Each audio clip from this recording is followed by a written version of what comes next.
নমস্কার প্রিয় বন্ধু, জীবনবাণীর আরও একটি নতুন পর্বে আপনাকে স্বাগত জানাই। আশা করি ঈশ্বরের অনুগ্রহে আপনারা ভালো আছেন। গত পর্বে আমরা দেখেছি যে অব্রাহামের সঙ্গে ঈশ্বরের অঙ্গীকার সম্পূর্ণ তার নিজের বিশ্বস্ততার উপর নির্ভরশীল ছিল, মানুষের প্রচেষ্টায় নয়। ঈশ্বর স্পষ্ট করেছিলেন যে এই প্রতিজ্ঞা ইসমাইল নয়, বরং ইসাহাকের মাধ্যমেই পূর্ণ হবে। আজ আমরা 19 অধ্যায় নিয়ে আলোচনা করব, যেখানে সদম ও গমোরা নগরের বিনাশ এবং লোটের উপর ঈশ্বরের বিচারের কথা বর্ণিত আছে। তাহলে চলুন আজকের পাঠ শুরু করা যাক।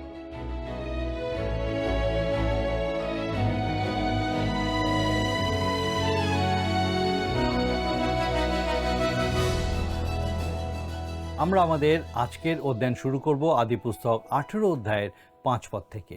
আসুন আমরা বাইবেল থেকে কিছু পদ পাঠ করি। 5 পদ থেকে পাঠ করি 18 অধ্যায়।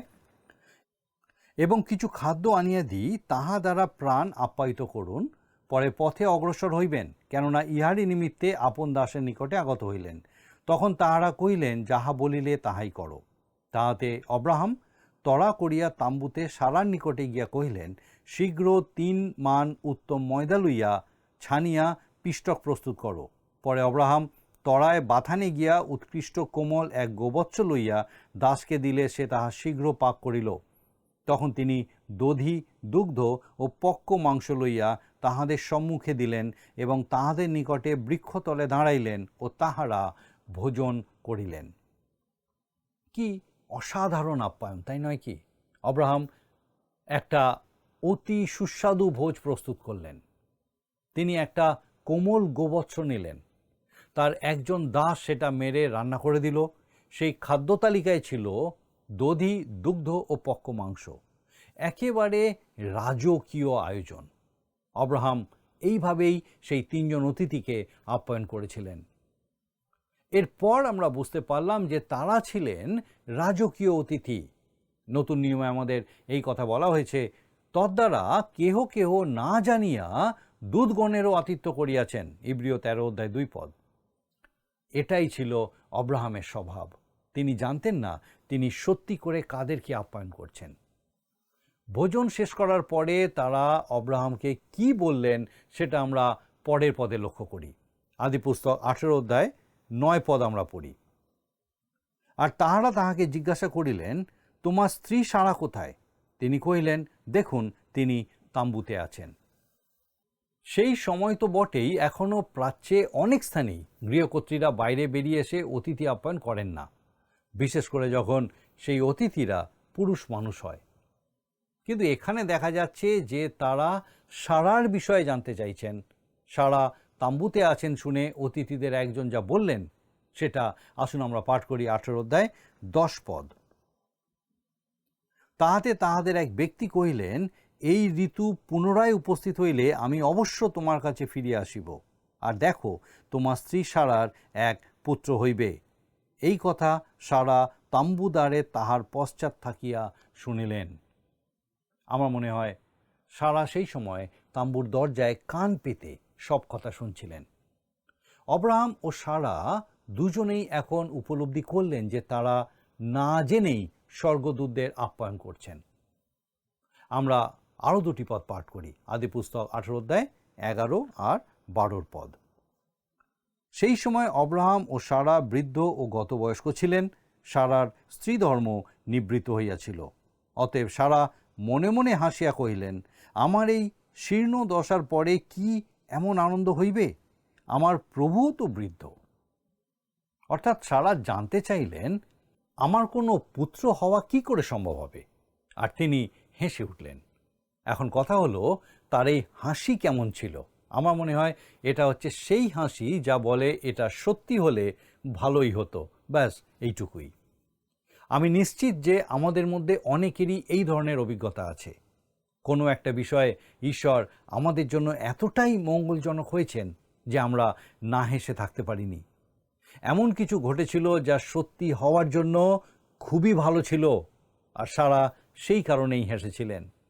তিনি নিশ্চয়ই মনে মনে এই কথাই বলেছিলেন, এমন ঘটনা কি সত্যি করে আমার জীবনে ঘটতে পারে? আমি তো ভাবতেই পারছি না। আসুন আমরা আবার বাক্য পাঠে ফিরে আসি। আদিপুস্তক 18 অধ্যায় আমরা 13 থেকে 15 পদ পাঠ করি। তখন সদাপ্রভু আব্রাহামকে কহিলেন, সারা কেন এই বলিয়া হাসিল যে আমি কি সত্যই প্রসব করিব? আমি যে বুড়ি। কোনো কর্ম কি সদাপ্রভুর অসাধ্য? নিরূপিত সময় এই ঋতু আবার উপস্থিত হইলে আমি তোমার কাছে ফিরে আসিব, আর সারার পুত্র হইবে। তাহাতে সারা অস্বীকার করিয়া কহিলেন, আমি হাসি নাই, কেননা তিনি ভয় পাইয়াছিলেন। কিন্তু তিনি কহিলেন, অবশ্য হাসিয়াছিলে। সদাপ্রভুর প্রশ্নে সারা ভয় পেয়ে গেছিলেন এবং প্রশ্নটা এড়িয়ে যাওয়ার চেষ্টা করেছিলেন, কিন্তু তিনি সত্য গোপন করতে পারলেন না।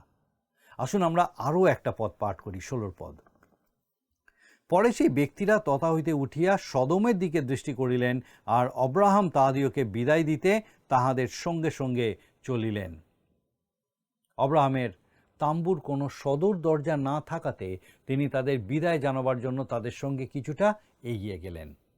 অব্রাহাম যেখানে বসবাস করতেন তারা সেখান থেকে দূরে সদম ও গমোরা দেখতে পেলেন।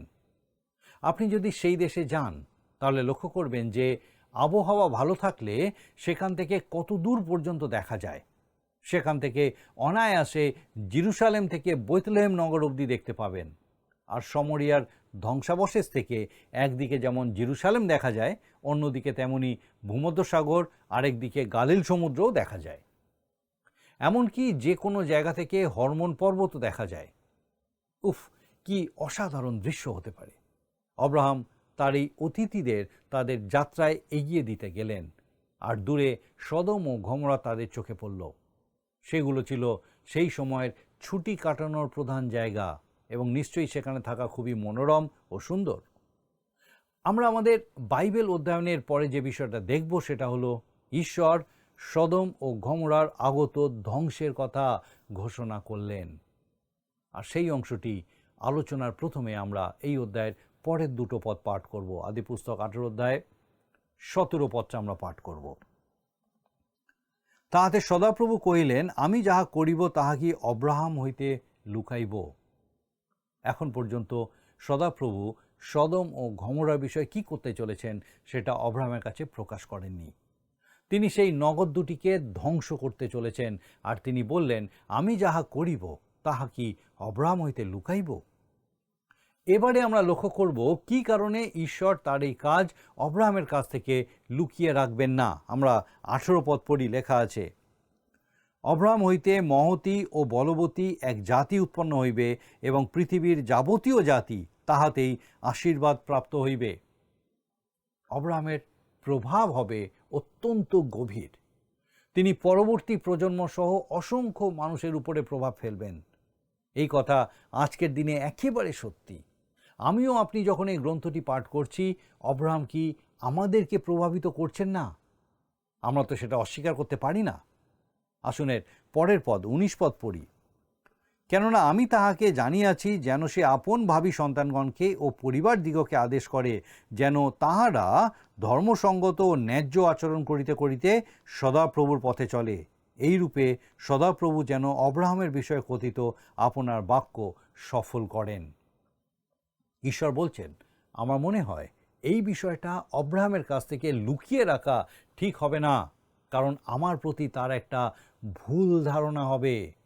এই প্রসঙ্গে লক্ষ্য করুন, অব্রাহামের পরিবার খুব শৃঙ্খলাবদ্ধ ছিল। আসুন আরও দুটো পদ আমরা পড়ি, 20 আর 21 পদ। পরে সদাপ্রভু কহিলেন, সদমের ও গমোরার ক্রন্দন আত্মান্তিক এবং তাহাদের পাপ অতিশয় ভারী। আমি নিচে গিয়া দেখিব আমার নিকটে আগত ক্রন্দানুসারে তাহারা সর্বতোভাবে করিয়াছে কিনা, যদি না করিয়া থাকে তাহা জানিব। অন্যভাবে বললে এখানে ঈশ্বর অব্রাহামকে বলছেন, আমি সেখানকার পরিস্থিতি কেমন সেটা জানি, কিন্তু আমি সেখানে সরেজমিন তদন্ত করতে যাচ্ছি। ঈশ্বর কোনো কাজই তাড়াহুড়ো করে করেন না।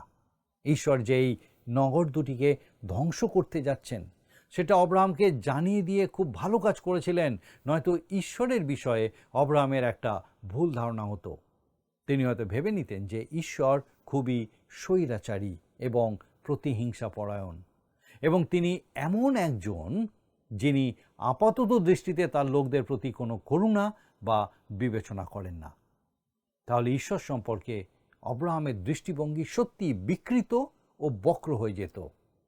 তাই ঈশ্বর কি করতে যাচ্ছেন সেটা তাকে তিনি জানিয়ে দিলেন। এখন আব্রাহাম এই বিষয়টা ভালো করে চিন্তা করার সময় পেয়ে গেলেন। ঈশ্বর যে তাকে বিষয়টা অবগত করে দিলেন তার আরেকটা ভালো দিক ছিল। সদম ও গমরা সম্পর্কে একটা ভুল ধারণা ছিল, বস্তুত অনেক বিষয়ে তার ভুল ধারণা ছিল, আর এটা হচ্ছে অন্যতম কারণ যার জন্য ঈশ্বর আমাদের যা যা জানাবার সেগুলো জানাচ্ছেন। এমন অনেক বিষয় আছে যা তিনি আমাদের জানতে দেননি, কিন্তু তিনি আমাদের যথেষ্ট জানিয়েছেন যাতে কোনো মানুষ যদি মূর্খ হয় তাহলেও তার ভুল করার কোনো অবকাশ থাকবে না। আসুন আমরা এর পরের পদটা পাঠ করি। 22 পদে দেখি লেখা আছে, পরে সেই ব্যক্তিরা তথা হইতে ফিরিয়া সদমের দিকে গমন করিলেন, কিন্তু আব্রাহাম তখনও সদাপ্রভুর সাক্ষাতে দণ্ডায়মান থাকিলেন। আব্রাহাম তখন সদাপ্রভুর সামনে দাঁড়িয়ে রইলেন। 23 পদে লেখা আছে, পরে আব্রাহাম নিকটে গিয়া কহিলেন, আপনি কি দুষ্টের সহিত ধার্মিককেও সংহার করিবেন? আব্রাহামের মনে সর্বপ্রথম কি এসেছিল? প্রথম যা তার মনে এসেছিল সেটা হলো লোটের কথা। একবার তিনি লোটকে বিপদ থেকে উদ্ধার করেছিলেন, আর এবারে আবার সেখানে তিনি বিপদে পড়েছেন। আমার মনে হয় লোট এবং ঈশ্বরের সঙ্গে তার সম্পর্কের বিষয়ে আব্রাহাম বহুবার চিন্তা করেছেন, কিন্তু অন্তত তিনি এটাই বিশ্বাস করতেন যে লোট একজন পরিত্রাণপ্রাপ্ত মানুষ ছিলেন। তিনি ঈশ্বরের কাছে ধার্মিকদের বিষয়ে জানতে চাইলেন। আমি বিশ্বাস করি আব্রাহাম এই কথাই মনে করতেন যে সদম নগরে অনেক পরিত্রাণপ্রাপ্ত মানুষ ছিল। দুষ্টদের সঙ্গে ধার্মিকদেরও কেন ঈশ্বর ধ্বংস করবেন তিনি সেটা বুঝতে পারছিলেন না। কি অসাধারণ একটা চিত্র এখানে আমরা দেখতে পাই। আসুন আমরা 24 পদটা পড়ি। লেখা আছে, সেই নগরের মধ্যে যদি 50 জন ধার্মিক পাওয়া যায়, তবে আপনি কি তথাকার 50 জন ধার্মিকের অনুরোধে সেই স্থানের প্রতি দয়া না করিয়া তাহা বিনষ্ট করিবেন? আব্রাহাম 50 জনকে দিয়ে শুরু করলেন। তিনি সদাপ্রভুকে এই কথা বললেন, সদাপ্রভু, ধরুন সদমে 50 জন ধার্মিক মানুষ বসবাস করেন, যদি সেই নগরে 50 জন ধার্মিক মানুষ থাকেন তাহলে আপনি কি সেই নগর ধ্বংস করে দেবেন? তারপরে আমরা দেখি লেখা আছে 25 পদে, দুষ্টের সহিত ধার্মিকের বিনাশ করা এই প্রকার কর্ম আপনা হইতে দূরে থাকুক। ধার্মিককে দুষ্টের সমান করা আপনা হইতে দূরে থাকুক। সমস্ত পৃথিবীর বিচারকর্তা কি ন্যায় বিচার করিবেন না? এটা একটা এমন প্রশ্ন যা আজও অনেক মানুষ করে থাকে। সমস্ত পৃথিবীর বিচারকর্তা কি ন্যায় বিচার করিবেন না? আর এই প্রশ্নের একটা উত্তর আছে।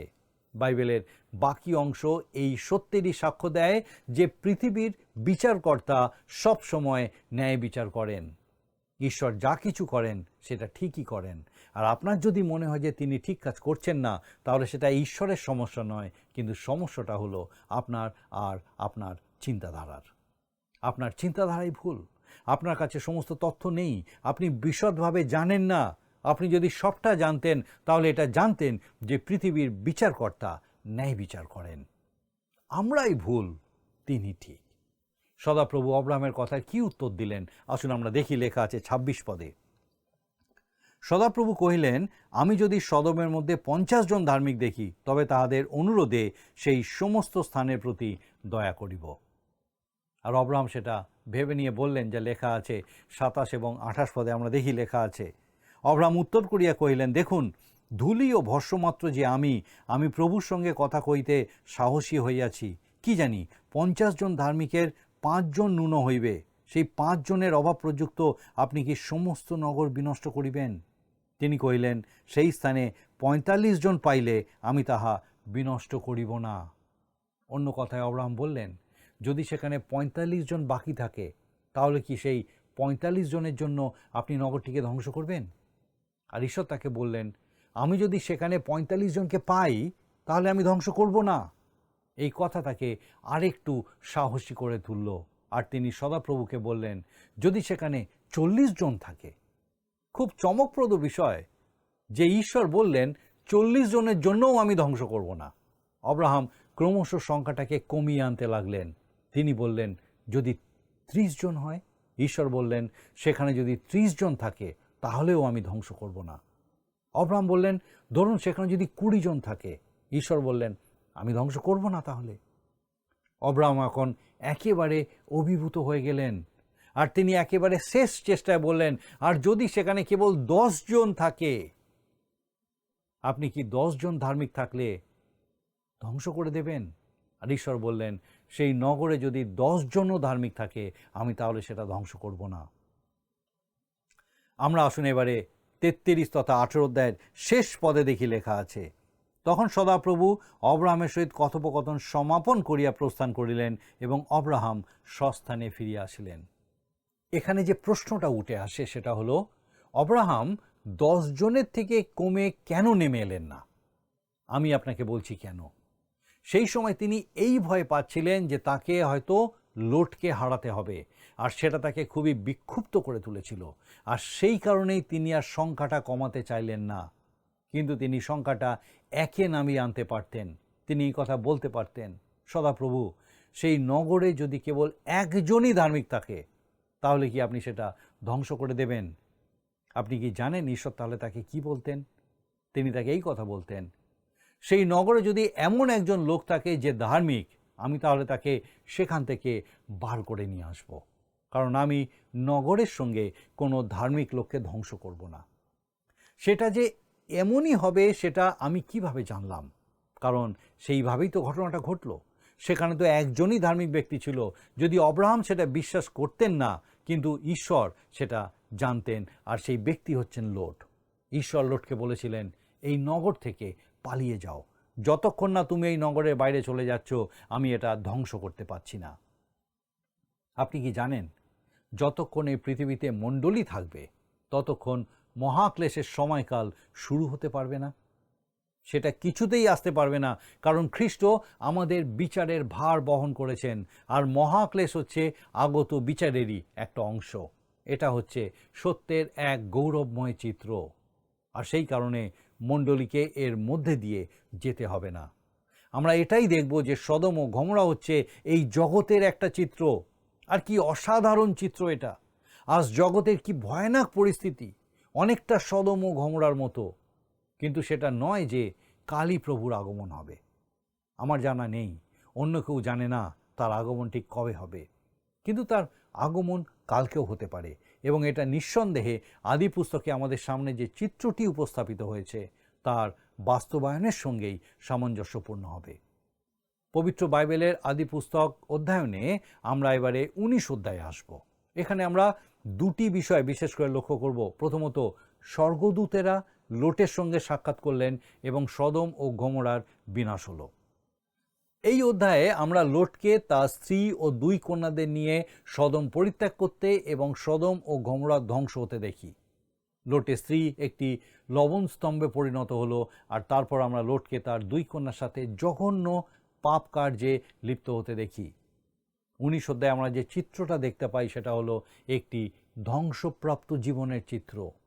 ভুলে যাবেন না যে এই ব্যক্তি লোট একজন ধার্মিক মানুষ ছিলেন। আদি পুস্তকে যদি এই অংশটা কেবল নথিভুক্ত থাকতো তাহলে সেটা আমার পক্ষে বিশ্বাস করা কঠিন হতো। কিন্তু তার রচিত পত্রে সিমন পিতর লোটের বিষয়ে বলেছেন, সেই ধার্মিক ব্যক্তি। 2 পিতর 2:8 পদ। লোট সদমে বাস করলেও সেখানে কোনোদিন খুশি ছিলেন না। যেদিন তিনি সদম পরিত্যাগ করেছিলেন সেই দিনটা তার জন্য একটা অত্যন্ত দুঃখের দিন ছিল, কারণ সেই দিন তিনি তার পরিবারকে হারিয়েছিলেন। আপনি যদি সমগ্র চিত্রটা লক্ষ্য করেন তাহলে বুঝতে পারবেন যে তিনি পরিবারের সবাইকেই হারিয়েছিলেন। সেটা ছিল খুবই দুঃখজনক ঘটনা। আজ এমন অনেক মানুষ আছেন যারা হয়তো পরিত্রাণ পেয়েছেন, কিন্তু তাদের জীবনধারার কারণে অথবা তারা যেখানে বসবাস করেন তার জন্য তারা তাদের পরিবার, তাদের প্রতিপত্তি এবং তাদের সাক্ষ্য হারিয়ে ফেলেছেন। বেচারা লোট, কি দুঃখজনক ঘটনা এটা। আদি পুস্তকের এই অধ্যায়টি 2টি অত্যন্ত ঘৃণ্য অধ্যায়ের একটি। আসুন আমরা 19 অধ্যায়ের প্রথম পদটা পাঠ করি। লেখা আছে, পরে সন্ধ্যাকালে ওই দুই দূত সদমে আসিলেন, তখন লোট সদমের দ্বারে বসিয়াছিলেন, আর তাহাদিওকে দেখিয়া তাহাদের নিকটে যাইবার জন্য উঠিলেন এবং ভূমিতে মুখ দিয়া প্রণিপাত করিয়া কহিলেন। বিচার ঘোষণা করার জন্য এই দুই দূত সদমে এসে লোটের সঙ্গে সাক্ষাৎ করলেন। লক্ষ্য করুন, লোট সেই সময় সদমের দ্বারে বসেছিলেন। একটা কথা এখানে না বলে থাকতে পারছি না যে সেই নগরের দ্বারে যারা যারা বসতো তারা সবাই বিচারকর্তা ছিল। এই ব্যক্তি লোট যে কেবল সদমে বসবাস করতেন তা নয়, কিন্তু সেখানে তিনি রাজনীতিতেও জড়িয়ে পড়েছিলেন। এখানে তিনি একজন সাধারণ বিচারকর্তা হয়ে নগর দ্বারে বসেছিলেন। লোট সেই দূতদের কি বললেন আসুন আমরা লক্ষ্য করি। লেখা আছে 2 পদ থেকে, হে আমার প্রভুরা, দেখুন বিনয় করি, আপনাদের এই দাসের গৃহে পদার্পণ করিয়া রাত্রিবাস করুন ও পা ধুন, পরে প্রত্যুষে উঠিয়া স্বযাত্রায় অগ্রসর হইবেন। তাহারা কহিলেন, না, আমরা চকেই রাত্রিযাপন করিব। এই দুই ব্যক্তির পা নিশ্চয়ই খুব নোংরা হয়ে গেছিল। তারা যদি কেবল চটি পরে সেই মমরির এলন বন থেকে সদমে যাত্রা করে থাকেন, তাহলে তাদের পা ধোয়ার প্রয়োজন নিশ্চয়ই ছিল। আবারও আমি সেই সময়কার এই প্রথাটির প্রতি আপনাদের দৃষ্টি আকর্ষণ করছি, যা আগন্তুকদের প্রতি আতিথেয়তা প্রদর্শন করার সময় করা হতো। লোট একজন অতিথি পরায়ণ মানুষ ছিলেন।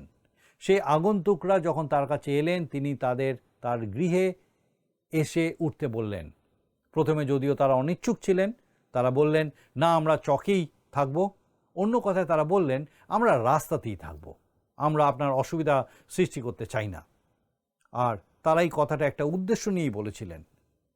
আজকের আলোচনার সর্বশেষ পদটি আসুন আমরা পাঠ করি, 3 পদ। কিন্তু লোট অতিশয় আগ্রহ দেখাইলে তাহারা তাহার সঙ্গে গেলেন ও তাহার বাটিতে প্রবেশ করিলেন। তাহাতে তিনি তাহাদের জন্য ভোজ প্রস্তুত করিলেন ও তারি শূন্য রুটি পাক করিলেন, আর তাহারা ভোজন করিলেন। এর আগে এই ব্যক্তিরা অন্য আরেকটি ভোজে অংশগ্রহণ করেছিলেন। তারা অব্রাহামের সঙ্গে ভোজ করেছিলেন, আর এখন তারা লোটের সঙ্গে ভোজন করলেন। তারা যখন এই কথা বলেছিলেন যে কোনো গৃহে প্রবেশ না করে তারা চকেই রাত্রিযাপন করবেন, তখন লোট তাদের একটা কথা বলেছিলেন। তিনি তাদের বলেছিলেন, এমন কাজ সদমে কেউ করে না, এটা খুবই বিপজ্জনক। আপনারা এই কাজ করলে আপনাদের জীবনের আর কোনো মূল্যই থাকবে না। সদম আর গমোরার দিনগুলো বস্তুত সেই একই কারণে এখন আবার ফিরে এসেছে। লোট বলেছিলেন, আপনারা রাস্তায় থাকবেন না, সেটা আপনাদের জন্য নিরাপদ নয়। তিনি যখন তাদের উপরে চাপ দিলেন, তারা তার গৃহমধ্যে এলেন। আমাদের পরবর্তী অনুষ্ঠানে আমরা এই বিষয় আরও বিশদে দেখব যে এর পরে কি হলো। আমার বিশ্বাস আপনি নিশ্চয়ই উপস্থিত থাকবেন। আসুন প্রার্থনায় যাব, আর আমি চাইব আপনি আমার সঙ্গে যোগ দেবেন। করুণাময় পিতা, ধন্যবাদ দিই আজকে আরেকবার পিতা তোমার পবিত্র পরাক্রমে তোমার জীবন্ত বাক্য দ্বারা আরেকবার আমাদেরকে সচেতন করলে যে কিভাবে পিতা গো তুমি আমাদের জীবনকে দেখো, কিভাবে তুমি চাও যেন আমরা তোমার কাছে ফিরে আসি। আমাদের প্রত্যেক দর্শক বন্ধু, বিশেষ করে তাদেরকে তোমার চরণে সমর্পণ করি, যেন তোমার জীবন্ত বাক্যে তারা পিতাগো এইভাবে উত্তরোত্তর বৃদ্ধি পেতে পারে। আমাদের প্রত্যেক দর্শক বন্ধু, তাদের পরিবার পরিজন প্রত্যেককে তোমার পবিত্র আত্মার পরাক্রমে সুস্থ রাখো, সুরক্ষিত রাখো, তোমার দয়াপূর্ণ রাখো, তোমাতে স্থির রাখো পিতা, কৃপা করো। তোমার যিশু নামে ভিক্ষা দয়া করে শ্রবণ গ্রহণ করো, আমেন।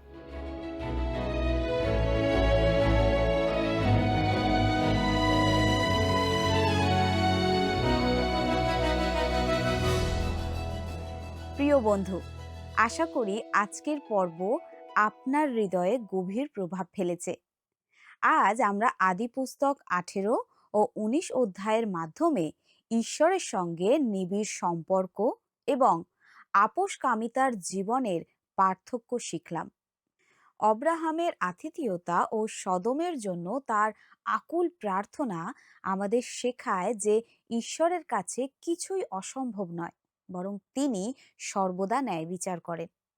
অন্যদিকে লোটের জীবন আমাদের সতর্ক করে যে মন্দ আবেষ্টনীতে বসবাস করলে শান্তি ও প্রভাব দুই হারাতে হয়।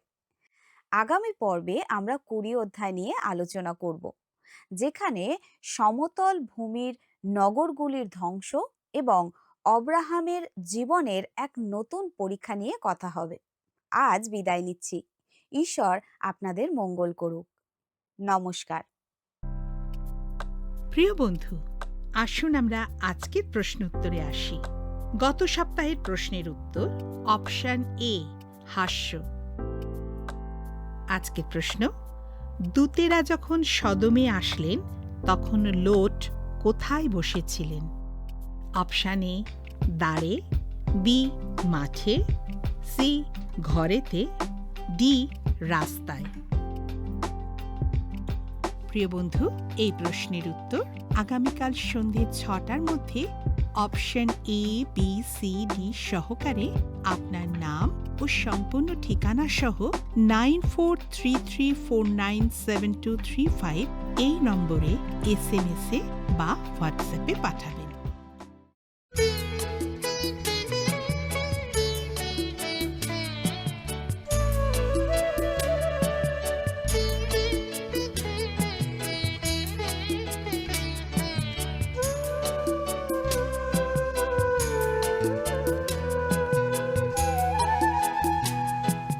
হে তৃষিত মানব, হে তৃষিত মানব, হে তৃষিত মানব, হে তৃষিত মানব, পেয়েছো খুঁজে কি তুমি সেই অমৃত জলের ধারা? পেয়েছো খুঁজে কি তুমি সেই অমৃত জলের ধারা? হে তৃষিত মানব, হে তৃষিত মানব।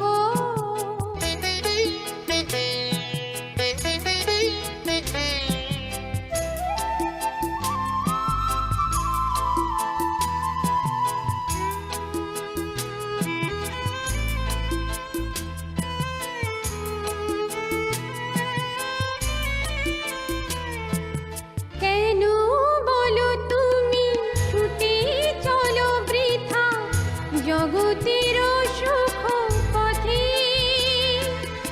জগতের সুখ পথে এ পথ যাবে না কোনো দিনও যেন চিরন্তন সত্য পথে, চিরন্তন সত্য পথে, সত্য পথের পথিক হয়ে যিশুর ডাকে দিও সাড়া। হে তৃষিত মানব, হে তৃষিত মানব।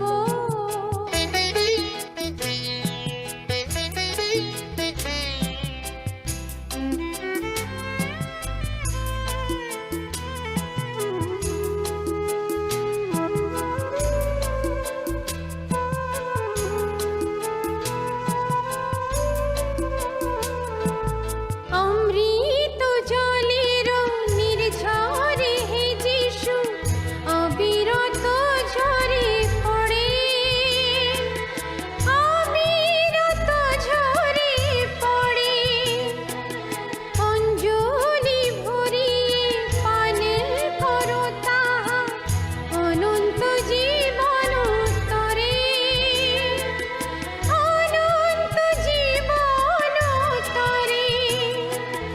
জীবনের শেষে যাবে সেই দেশে, মরণ শেখায় দেশে হার। যদি আপনার এই অনুষ্ঠান ভালো লেগে থাকে তাহলে এই নম্বরে একটি মিসড কল করুন, তাহলে আপনি পরের বারে বিজয়ী হতে পারেন।